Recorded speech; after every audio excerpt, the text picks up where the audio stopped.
आज मैं आपको हमारा जीवन कैसा होना चाहिए, हमारा भोजन कैसा होना चाहिए, हमें कब सोना चाहिए, कब उठना चाहिए, यानी भगवान कृष्ण बार बार अर्जुन को कहते हैं युक्ताहार विहारस्य युक्त चेष्टस्य कर्मसु युक्त स्वप्नावबोधस्य योगो भवति दुःखः। हे अर्जुन, हे आर्यपुत्र, हे भरत पुत्र, मैं आपको ये संदेश देता हूँ कि जो व्यक्ति यानी जिस व्यक्ति का उठना बैठना सोना जगना खाना पीना पढ़ना लिखना अर्थात जीवन का हर क्रियाकलाप एक निश्चित समय पे नहीं होता हो, एक निश्चित विधि विधान के अनुसार नहीं होता हो, तो उस व्यक्ति को बीमार होने से स्वयं भगवान भी रोक नहीं सकते हैं, बचा नहीं सकते। समझ गए?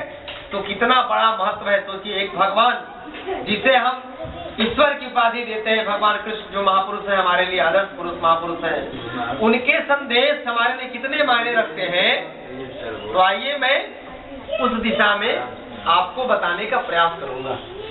तो बैठ जाते हैं।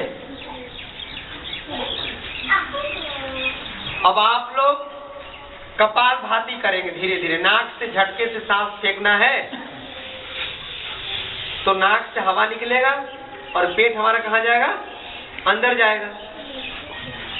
देख लीजिए एक बार मुझको, यानी कपालभाति मैं कराते हुए दिनचर्या के बारे में बताऊंगा, तो समय भी बर्बाद नहीं होगा, अभ्यास भी होगा और मैं जो बताऊंगा उसका लाभ भी आपको मिलेगा।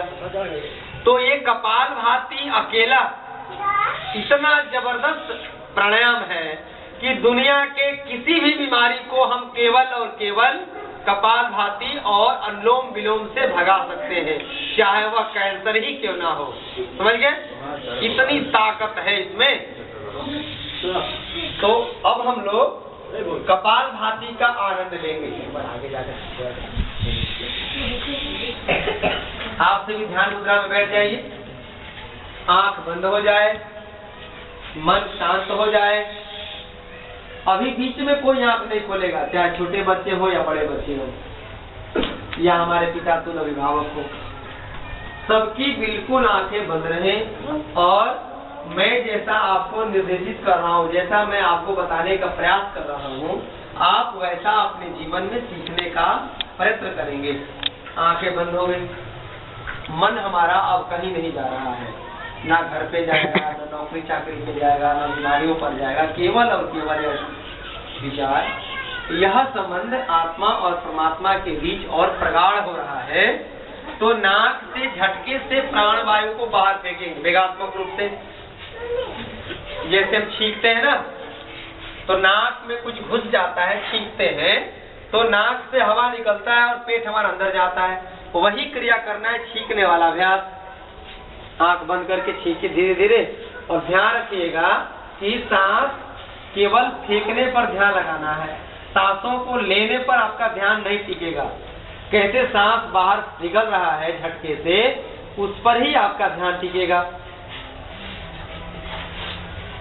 1 सेकंड में एक बार, जल्दी जल्दी नहीं करना है। सेकंड की सुई ना टिक टिक टिक टिक ऐसे चलती है, तो आपका ये झटका भी उसी प्रकार होगा।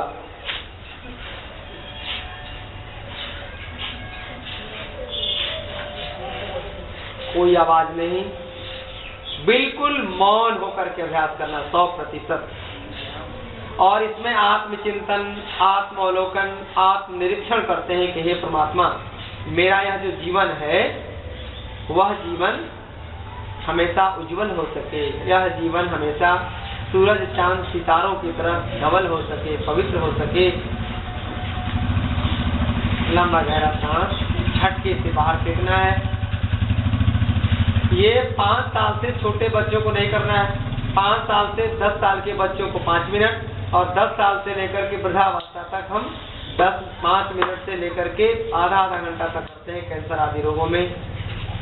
और जब आप सांस को बाहर फेंकेंगे तो ओम ओम का मानसिक जप करेंगे। ओम ओम बिना बोले हुए, ओम ओम ओम ओम ओम। यह एक मंत्र होता है, प्राणायाम मंत्र कहते हैं। ओम भू, ओम भुवः, ओम स्वः, ओम महा, ओम जना, ओम तपः, ओम सत्यम। या आप गायत्री मंत्र का भी मानसिक जप कर सकते हैं, मन ही मन। ओम भूर्भुवः स्वः तत्सवितुर्वरेण्यं भर्गो देवस्य धीमहि धियो यो नः प्रचोदयात्। ओम त्र्यंबकं यजामहे सुगंधिं पुष्टिवर्धनम् उर्वा रुकमिव बंधनान् मृत्योर्मुक्षीय मामृतात्। कपालभाति का झटका देते समय, विवेकात्मक रूप से प्राणवायु निकालते समय आपके मन में विचार बार बार चलेगा। एक संकल्प, इसको कहते हैं शिव संकल्प, दिव्य संकल्प। यानी जैसा हम संकल्प लेंगे वैसा ही हम अपने जीवन को उस ढांचे में ढाल देते हैं। ऐसा अभ्यास करेंगे तो आपको लाभ मिलेगा। करते रहिए। चर्म रोग, सोराइसिस, ब्लड प्रेशर, तनाव, थकान, माइग्रेन, कैंसर, जोड़ों का दर्द, जिनको स्वप्न दोष होता है ना, स्वप्न दोष ठीक होगा। माँ बहनों की गर्भाशय संबंधी बीमारियां ठीक होती हैं। लिकोरिया की बीमारी, श्वेत प्रदर, रक्त प्रदर की बीमारी ठीक हो जाती है।